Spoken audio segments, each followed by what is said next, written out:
determinação social do processo de saúde e doença, a gente vai conversar um pouquinho sobre jeitos de ver, mais especificamente sobre jeitos de ver saúde, compreendendo que a maneira como a gente vê saúde, ela tem uma influência direta na nossa prática, tanto enquanto estudante de medicina quanto futuros profissionais da saúde. E essa compreensão também que a maneira que a sociedade vê saúde, ela também tem uma influência direta no modelo de assistência à saúde que a gente oferece à população.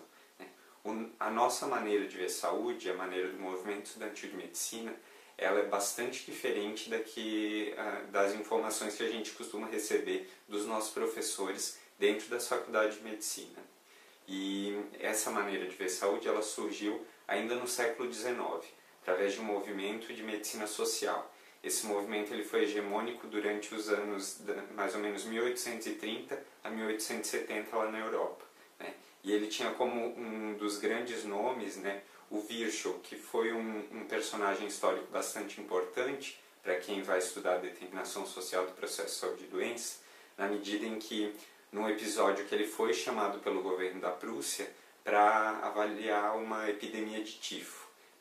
E para melhorar a saúde daquela população, para evitar que as epidemias acontecessem, ele sugeriu profundas mudanças, tanto no modelo econômico quanto no modelo político e social daquela população, compreendendo que aquela população não precisava só de atendimento médico, que ela precisava muito mais do que isso, que ela precisava de mudanças estruturais naquele modelo de sociedade. E isso envolvia acesso a emprego de qualidade, a alimentação, a terra, e era basicamente isso que esse modelo de medicina social propunha, transformação no modelo de sociedade. Então, compreender que acesso à terra gera saúde para aquela população, alimentação de qualidade, saneamento básico, condições de trabalho mais adequadas, que isso tudo interferia diretamente no modelo de saúde da população. E esse contexto histórico na Europa passava por um momento de grandes epidemias, epidemia de cólera na Inglaterra, no começo do século XIX,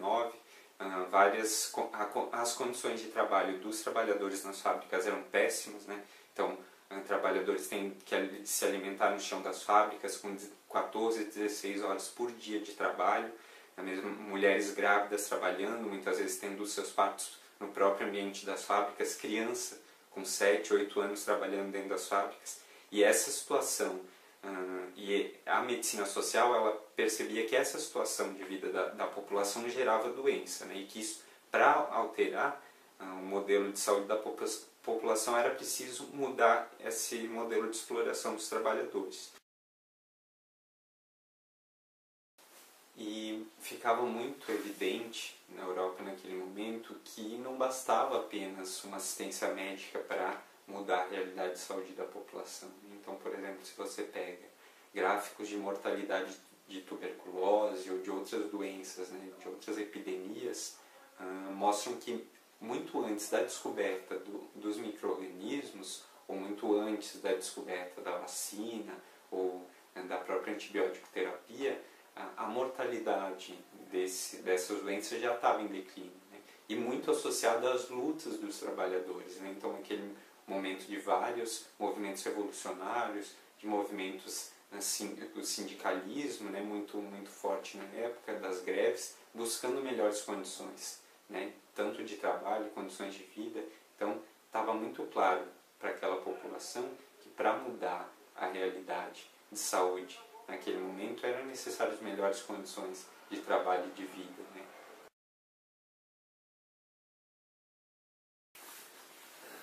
A partir de 1870, essa concepção da determinação social do processo de saúde e doença, ela já começa a entrar em declínio lá na Europa, e a partir do século XX ela já não é mais o jeito de ver saúde hegemônico na sociedade. Mas apesar disso, era necessário também mudar a formação dos profissionais da saúde, mais especificamente dos médicos que estavam sendo formados para atender a esse novo jeito de ver saúde.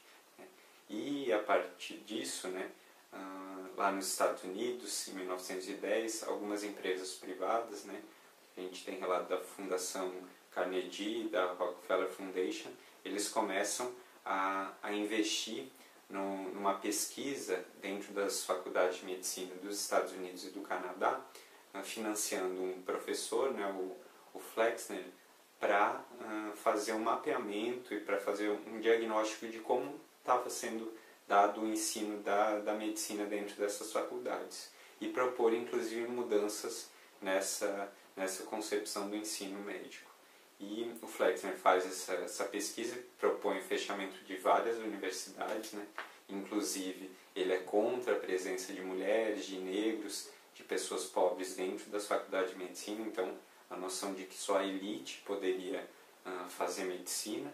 E também ele propõe um modelo de currículo que ficou conhecido como modelo flexneriano, modelo biomédico, mas era um modelo de currículo que era interessante para a elite econômica naquele momento histórico e que basicamente, né, ele era um modelo de currículo fragmentado, ele era médico-centrado, né, voltado para a superespecialização, que dividia muito a parte básica da parte clínica, então o estudante ele não tinha contato com o paciente até da metade para o final do curso.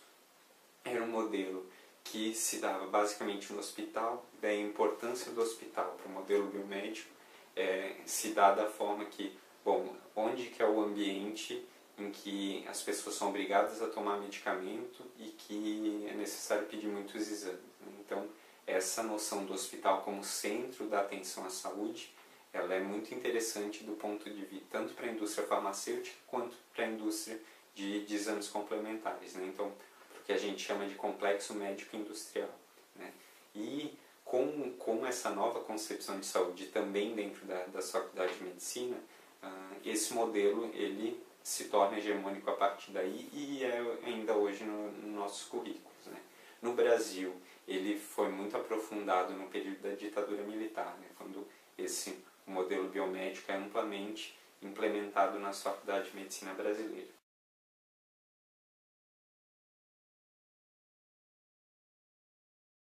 Apesar dessa concepção de saúde, né, ser hegemônica a partir daquele momento, né, concepção biomédica, né, as contradições ainda continuavam evidentes, né, tanto para a população que não se sentia assistida apesar dos avanços tecnológicos na área da saúde, quanto para os próprios profissionais e estudantes que tinham contato com a saúde dessa população, né. Então, um exemplo muito ilustrativo disso, né, que o nosso professor Marco Aurélio da Rosa, um dos grandes estudiosos de educação médica, ele apresenta, né, quando ele estava atendendo uma paciente que veio com uma queixa de insônia numa unidade de saúde, e ele começa a questionar porque ela diz que está preocupada com a filha, que não sabe onde os netos estão e que ela não consegue dormir porque parece que a casa dela vai cair em cima da cabeça dela. Ele, naquele momento, passa um diazepam e numa segunda consulta ela diz que melhorou um pouco, ainda tem a queixa de insônia. Numa terceira consulta ela falta, né?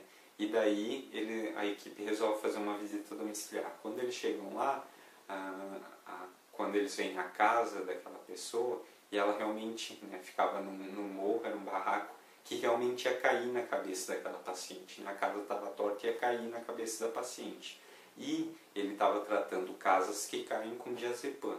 E é exatamente isso que esse modelo de saúde propõe, né? Tratar um modelo, uma questão estrutural da sociedade com medicação ou com, né, pedindo exames, né? E mesmo dentro da nossa prática, dentro da sala de aula, né, quando o professor fala a causa da úlcera gástrica é o H. pylori. Mas aí quando você questiona um pouquinho mais diante disso, né, tá, mas todas as pessoas que têm o H. pylori têm úlcera? Né? A gente sabe que não. Todas as pessoas que têm úlcera têm o H. pylori? Também não. Então, será que o H. pylori é a causa, né, que só uma causa nesses processos de adoecimento? E todas essas contradições na nossa prática, no nosso dia a dia, elas foram ficando muito evidentes, né, a partir da década de 70, com o surgimento das primeiras residências de medicina comunitária, os estudantes, os intelectuais da academia, os profissionais da saúde, pessoas ligadas ao movimento de saúde, eles começam a se reunir num movimento único com causas muito claras, que foi o movimento da reforma sanitária, né? Que pretendia democratizar a saúde, sabendo que para democratizar a saúde era necessário também democratizar a sociedade, né? Então tinha uma luta muito clara contra a ditadura militar. E o movimento da reforma sanitária, ele trazia a concepção de saúde lá do século XIX, da determinação social do processo de saúde e doença, né? Então ele consegue, através da 8ª Conferência em 1986, propor um sistema de saúde universal, público, de qualidade, né, que pudesse dar uma atenção diferente à população, que acaba surgindo em 1988 o nosso Sistema Único de Saúde. Mas apesar dessa concepção ampliada de saúde, então, né, sabendo que saúde é muito mais do que a ausência de doença, o Sistema Único de Saúde não conseguiu se consolidar e, muito pelo contrário, agora ele vem sofrendo, né, com subfinanciamento crônico, com as privatizações.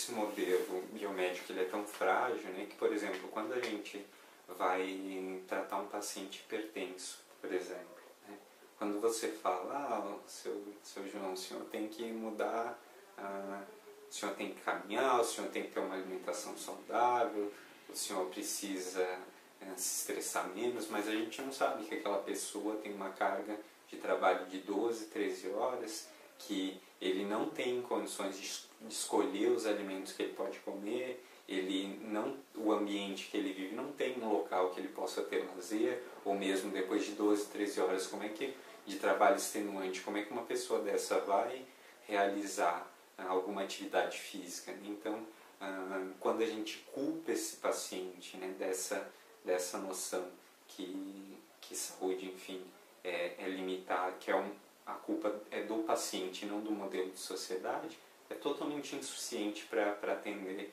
a saúde dessa população.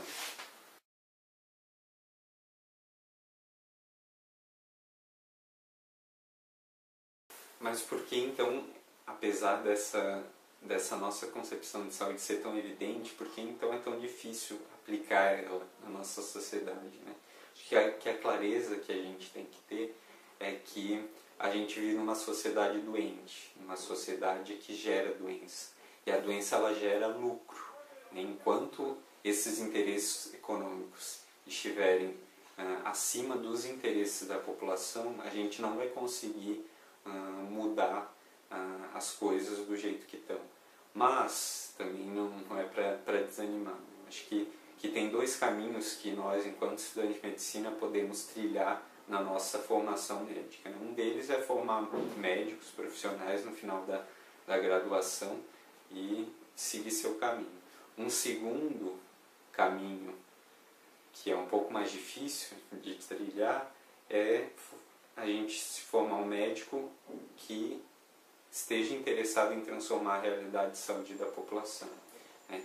E por isso, para trilhar esse caminho, além da formação técnica, que é necessário a gente ter uma boa formação técnica, né? A gente não está tirando o papel da formação dentro dessa concepção ampliada de saúde, mas também a gente precisa se organizar, né? Só assim a gente vai conseguir transformar o modelo de sociedade que a gente vive e o modelo de assistência à saúde da população. Se organizar no seu centro acadêmico, na Direção Executiva Nacional dos Estudantes de Medicina, na DENEM, nos fóruns populares de saúde, na Frente Nacional contra a Privatização, são todos ambientes de luta que se propõem a ter essa concepção diferente de saúde e que se propõem a alterar a realidade de saúde do povo. Certo? Então, agradeço a atenção de vocês e até a próxima.